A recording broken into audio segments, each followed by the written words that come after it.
নমস্কার, আপনারা শুনছেন প্রণমামী জগৎ জননী থেকে।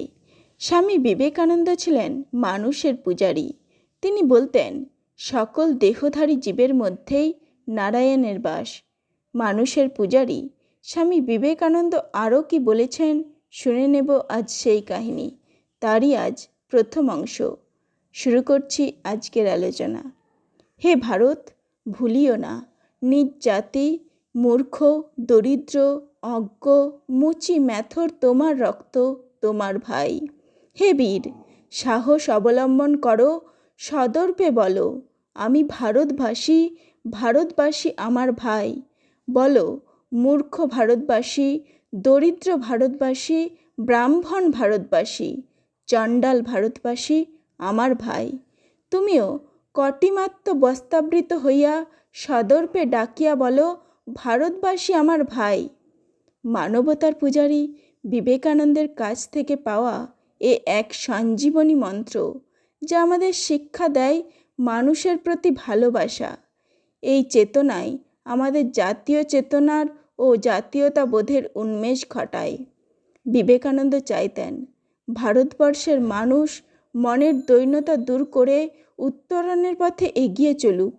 স্বামীজি মনে করতেন, সমাজে এখন প্রকৃত মানুষ তৈরি হয় না। মানব সমাজ উন্নত না হলে জনজাগরণ সম্ভব নয়। মানুষ তৈরির কাজে সবচেয়ে বেশি প্রয়োজন শিক্ষার।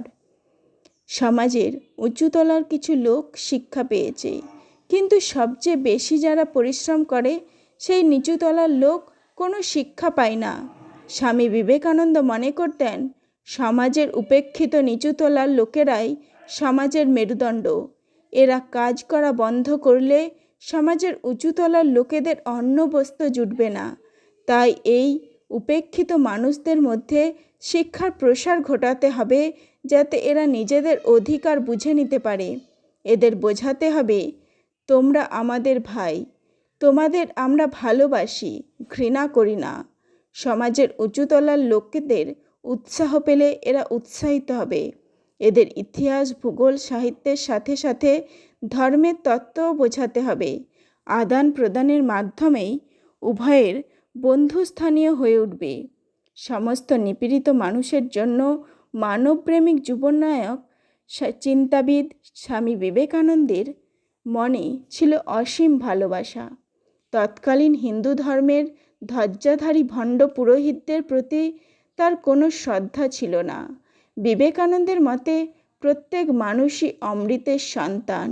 প্রত্যেক পিতামাতার সন্তান যেমন সমান আদর পায়, তেমনি সমাজে প্রতিটি মানুষ সমান সুখ ভোগ করবে, সমান অধিকার লাভ করবে।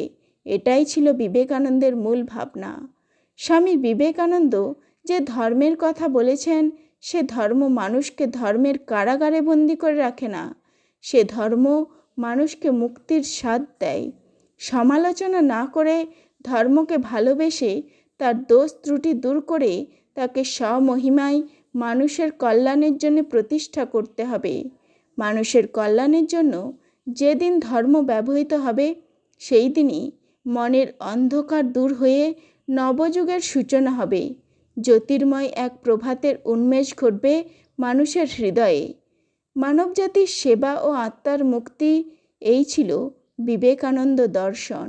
বিবেকানন্দ মানুষকে দেবতার আসনে বসিয়েছেন। তার মতে প্রত্যেক মানুষই জীবন্ত দেবতা। মানুষের মধ্যে ঈশ্বর বিরাজমান। প্রত্যেক মানুষই অমৃতের সন্তান। মানুষের চৈতন্য শক্তির উন্মেষ ঘটলেই মানুষ অমৃতের অধিকারী হন। প্রেম, প্রীতি, ভালোবাসা, হৃদয়ের উষ্ণতাই মানুষকে ঈশ্বরত্ব প্রদান করে।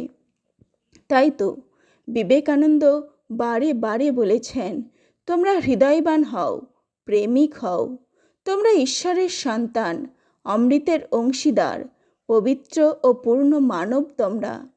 এইভাবেই মানুষের স্বরূপটি বিশ্লেষণ করেছেন স্বামী বিবেকানন্দ। মনুষ্যত্ব শব্দের অর্থ মানব সত্তার পূর্ণ প্রকাশ। সমস্ত সংকীর্ণতাকে অতিক্রম করে মুক্ত মানুষ হিসেবে নিজেকে প্রতিষ্ঠিত করা বিবেকানন্দের মানব দর্শন হল মানবিকতা ও আধ্যাত্মিকতার সমন্বয়।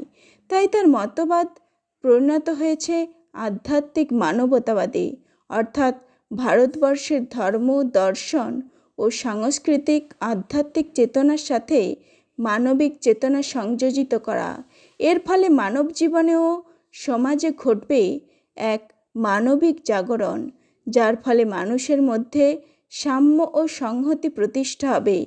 মানুষ, সমাজ ও ঈশ্বর, এই তিন সত্তার সমন্বয়ই হল বিবেকানন্দের মানব দর্শন। নমস্কার, আজ এই পর্যন্তই।